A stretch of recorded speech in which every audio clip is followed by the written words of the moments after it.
Hello guys, सोचो अगर हमारी धरती अगले 20 साल में खत्म होने वाली हो और कुछ खास लोगों को इस बात का पता भी चल जाए कि अब धरती को बचाया नहीं जा सकता। हमारे पास इससे बचने के लिए केवल एक ही रास्ता है कि हम अपने लिए नया घर ढूंढें। तो अब धरती से भागने की योजना बनाने के लिए हमारे पास केवल 20 साल ही हैं। तो फिर क्या हम धरती पर मौजूद सभी लोगों को इन 20 सालों के भीतर निकाल सकते हैं? सभी को यहाँ से निकालने के लिए कितने स्पेस शटल की जरूरत होगी? स्पेस में जीवित रहने के लिए हमें किन किन संसाधनों की जरूरत होगी? और सबसे अहम सवाल, हम जाएंगे कहाँ? आज की इस वीडियो में हम इसी सवाल के जवाब को जानेंगे। तो चलिए शुरू करते हैं। तो गाइज, अगर हमें इस बात का पता चल जाए कि धरती के खत्म होने से पहले हमारे पास सिर्फ 20 साल बचे हैं, तो हमें मानवता को जीवित रखने के लिए एक योजना बनाने की आवश्यकता होगी।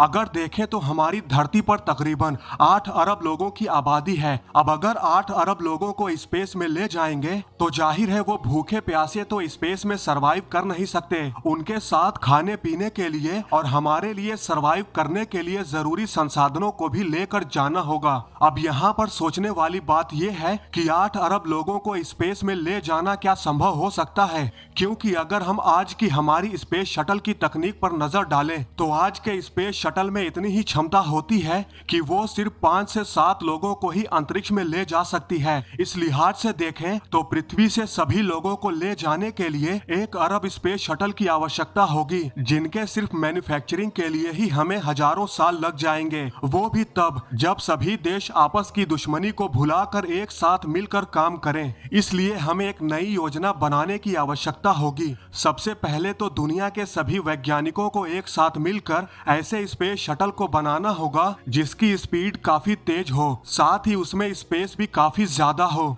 अगर मान भी लो ऐसा स्पेस शटल बन भी जाए तब भी 8 अरब लोगों को स्पेस में ले जाना इम्पॉसिबल है। इसलिए कुछ चुनिंदा लोगों को ही स्पेस में नई कॉलोनी बसाने के लिए लेकर जाया जा सकता है। हमारे जैसे लोगों को यहीं पर मरने के लिए छोड़ दिया जाएगा। और छोड़े भी क्यों ना, हमारे जैसे लोग वहां पर जाकर करेंगे क्या? वहां पर हमारे जैसे कॉलेज ड्रॉप आउट आधे अधूरे इंजीनियर, हमारे जैसे नालायक जाकर पेंट का भारी भारी ड्रम उठाएंगे जैसे हम धरती पे उठाते हैं। ऐसे लोगों को तो कोई नहीं ले जाना चाहेगा।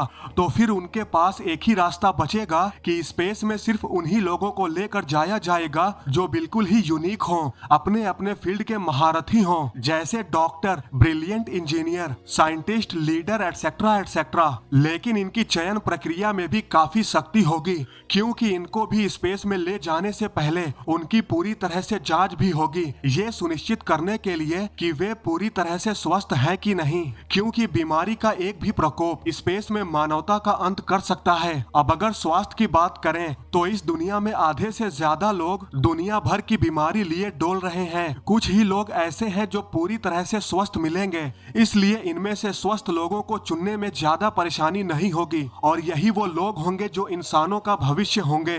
और सबसे मजे की बात कि हमें इस बात का पता भी लगने नहीं दिया जाएगा, क्योंकि पता चलते ही हम भी खुद को बचाने की कोशिश करेंगे और बगावत कर देंगे, जिससे जो टारगेट लेकर चले थे कुछ खास लोग, उसमें काफी देरी आएगी, जिसका नतीजा ये भी हो सकता है कि वो भी हमारे साथ मारे जाएं। इसलिए इस राज को अंत तक राज ही रखा जाएगा।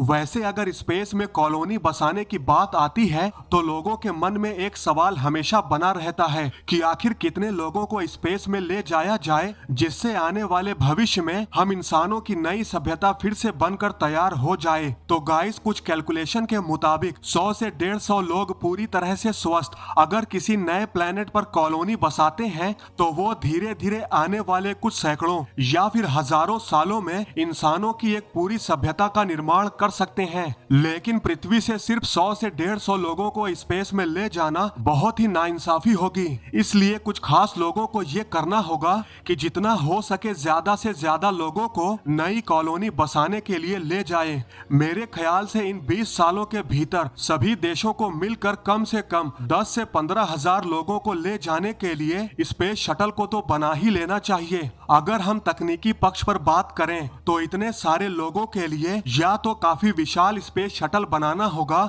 या फिर छोटे छोटे कई सारे स्पेस शटल बनाने की आवश्यकता होगी। वैसे छोटे छोटे स्पेस शटल को बनाना ज्यादा आसान भी होगा और ज्यादा सेफ भी होगा किसी विशाल स्पेस शिप को बनाने से, क्योंकि पृथ्वी जैसे वातावरण से भरे हुए एक विशाल स्पेस शिप के थियरी में तो बहुत फायदे हैं, पर असलियत में इससे कई सारी मुसीबतों का सामना करना पड़ सकता है। सबसे बड़ी चुनौती तो ये होगी कि इतने विशाल स्पेस शिप को कैसे और कहां पर बनाया जाएगा। अगर इसे धरती पर सतह पर बनाते हैं तो सबसे बड़ी मुसीबत होगी इसे स्पेस में लॉन्च कैसे करेंगे, और अगर इसे स्पेस में बनाने की कोशिश करते हैं तो इतने विशाल स्पेस शिप को स्पेस में बनाने में काफी ज्यादा वक्त लग सकता है, क्योंकि अभी हम इतने सक्षम तो नहीं हुए हैं कि हजारों रोबोट को एक साथ काम पर लगा सकें। और रही बात हमारी, तो हम स्पेस में ज्यादा देर तक काम नहीं कर सकते, क्योंकि जितना ज्यादा देर तक हम स्पेस में रहेंगे उतनी ही ज्यादा ऑक्सीजन की जरूरत होगी, और इतनी ज्यादा ऑक्सीजन की सप्लाई को बार बार स्पेस में ले जाने में काफी मुश्किलों का सामना करना पड़ सकता है।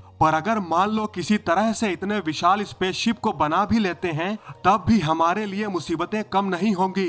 जैसे कि अगर सभी लोगों को एक स्पेसशिप में किसी दूसरे ग्रह तक ले जाते हैं तो अगर रास्ते में कोई ऐसी घटना हो जाती है जैसे सोलर स्टॉर्म्स या फिर किसी एस्टेरॉयड से टकराकर स्पेस शटल दुर्घटनाग्रस्त हो जाता है या फिर किसी वजह से खराबी आ जाती है तो एक साथ सभी लोगों का जीवन मुसीबत में पड़ सकता है। तो फिर इसके लिए हमें छोटे छोटे कई सारे स्पेसशिप का निर्माण करना होगा जिन्हें बनाना भी आसान होगा और स्पेस में लॉन्च करना भी आसान होगा। लेकिन यहाँ पर हमें अब ये सोचना होगा कि सिर्फ स्पेसशिप बना लेने से काम नहीं चलेगा, क्योंकि हमें स्पेस में सरवाइव करने के लिए ऑक्सीजन, पानी, भोजन एटसेट्रा एटसेट्रा का स्टॉक भरपूर मात्रा में होना चाहिए। क्योंकि अगर हम अपने सबसे नजदीकी रहने लायक ग्रह मार्स तक भी जाते हैं तो हम तुरंत तो वहाँ पर भोजन को उगा नहीं सकते, इसलिए हमें कम से कम कुछ सालों का तो स्टॉक होना मांगता ही है। तो अगर हम पहले 2 सालों तक जीवित रहने की बात करें तो एक इंसान को जीवित रहने के लिए पहले 2 सालों में कम से कम 400 से 500 किलोग्राम भोजन की आवश्यकता होगी,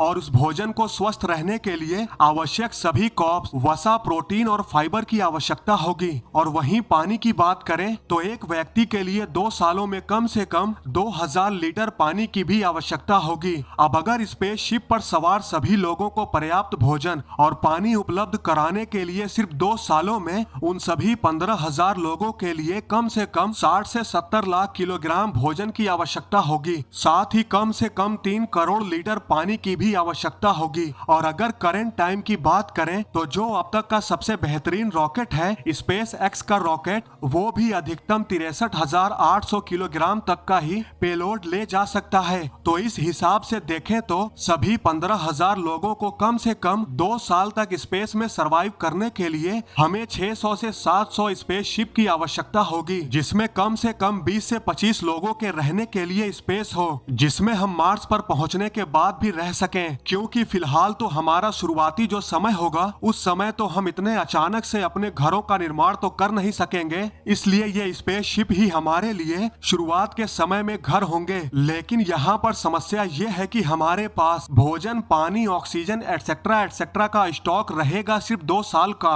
और हमारा आधा समय तो स्पेस में ही बीत जाएगा, यानी मार्स तक पहुंचने में ही हमारा आधा समय बर्बाद हो जाएगा। तो बचेगा हमारे पास सिर्फ आधा समय। तो क्या इन 1 सालों में हम मार्स पर पहुंचकर अपने लिए ऑक्सीजन, पानी का उत्पादन करने, भोजन उगाने और तापमान और दबाव को नियंत्रित कर सकते हैं? तो गाइज, हमारे पास इन 1 सालों में ही स्टॉक तो खत्म हो जाएगा, लेकिन फिर अगले साल से 15,000 लोगों के लिए जीवित रहने के लिए इन सभी संसाधनों को तैयार करना लगभग नामुमकिन सा ही है। तो फिर इसके लिए हमें करना ये होगा कि हमें 2 साल नहीं, कम से कम 10 सालों तक जीवित रहने के लिए सभी संसाधनों का स्टॉक होना चाहिए। अब जब हमारे पास इतने दिनों का स्टॉक होगा तो हमारे पास ज्यादा समय भी होगा, जिससे हम मार्स पर भोजन उगा सकेंगे, ऑक्सीजन का उत्पादन कर सकेंगे। पानी तो हमें मार्स पर जमी हुई बर्फ से ही मिल जाएगा, जिससे हमारी जो 15,000 लोगों की आबादी है वो आसानी से आने वाले समय में भी सरवाइव कर सकती है।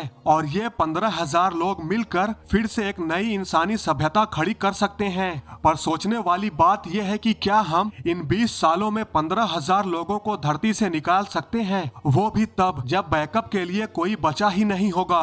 वैसे दोस्तों, आप लोगों को क्या लगता है, कमेंट करके जरूर बताएं। तो गाइज, आज की इस वीडियो में बस इतना ही। आई होप आपको यह वीडियो जरूर पसंद आई होगी। अगर आपको यह वीडियो पसंद आई है तो लाइक और शेयर करना न भूलें, और ऐसी ही अमेजिंग वीडियो देखने के लिए हमारे चैनल को सब्सक्राइब करना तो बिल्कुल भी न भूलें।